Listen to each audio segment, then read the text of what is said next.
Komisaruk. I'm a professor of psychology at Rutgers University in Newark, New Jersey.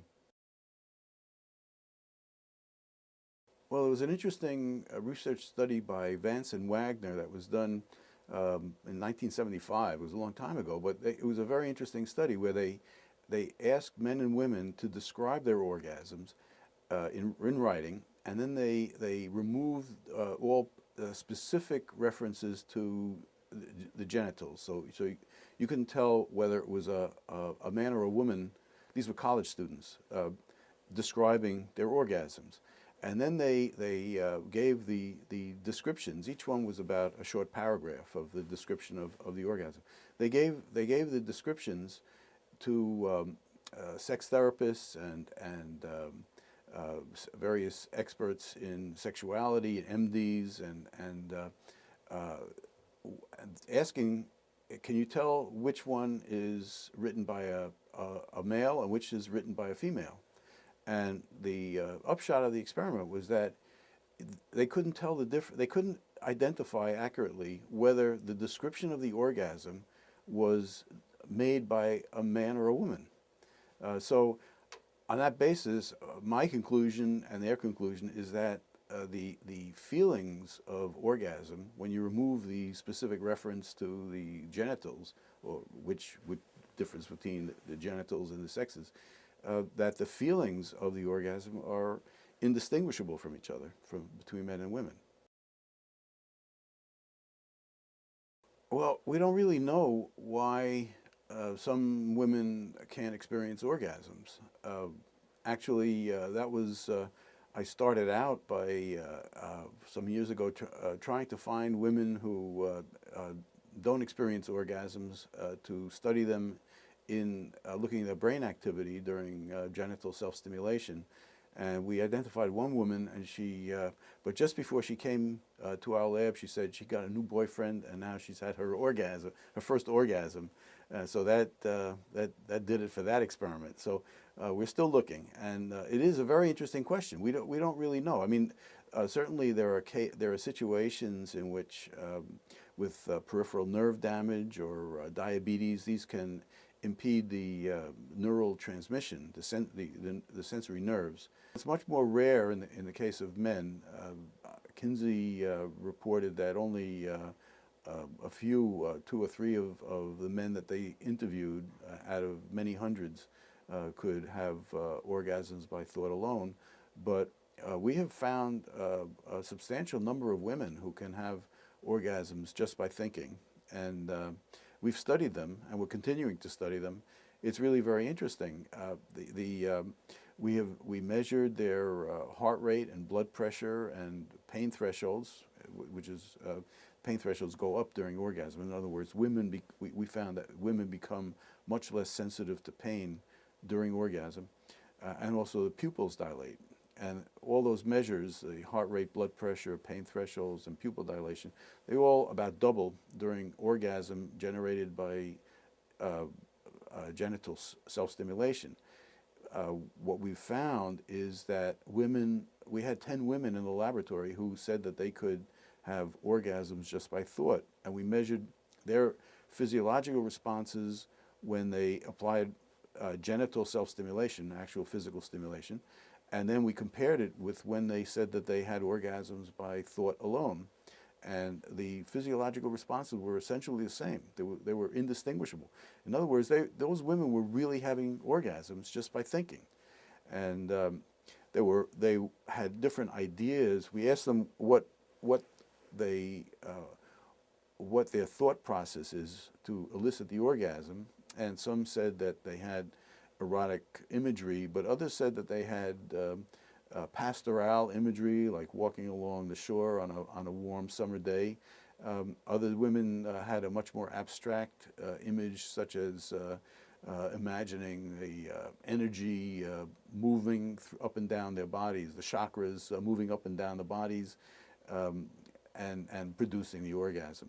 So there are big individual differences. And now we're looking at their brain activity in women who have orgasms by thought alone. And we're seeing very great similarities between when they have orgasms by just thinking, and orgasms when they do genital self-stimulation. We're starting to study men, and it's a very good question, but we don't really know what what the difference is. It seems to be much more rare in men than in women. One of the things that we'll be looking for is one of the things we're finding, really very new findings, is that when women think of different parts of their body, the thinking about those parts of the body activates the sensory cortex. There's a map of the body on the sensory cortex. In other words, the fingers are in one place and the toes are represented in another place, the face is represented in another place, the genitals in another place. And it's all systematically laid out, very much like the body plan is laid out on the sensory cortex. And what we're finding is that when women think about their finger being stimulated, or they think about their toe being stimulated, or they think about their clitoris being stimulated, or the nipple, that the corresponding part of the body, in the representation of in the sensory cortex of those body parts, is actually activated, just as if they're really being stimulated physically. So I think one of the interesting questions is whether, since women can think their genital systems into actual activity in the brain, can men do the same thing? If they can't, then that might be a way of understanding why women can have orgasms by thought alone. Are they activating their genital sensory representation, which then spreads to other parts of the brain? And can men not do that? Or we don't really know, but we have the tools to investigate that. That's an interesting that you asked that question, because we're really dealing with that right now. Because we have we want to see, since we know that if you think about think about the clitoris, or think about the G-spot, or think about the cervix, that the corresponding part of the body, of the brain map for those parts of the body, those become activated.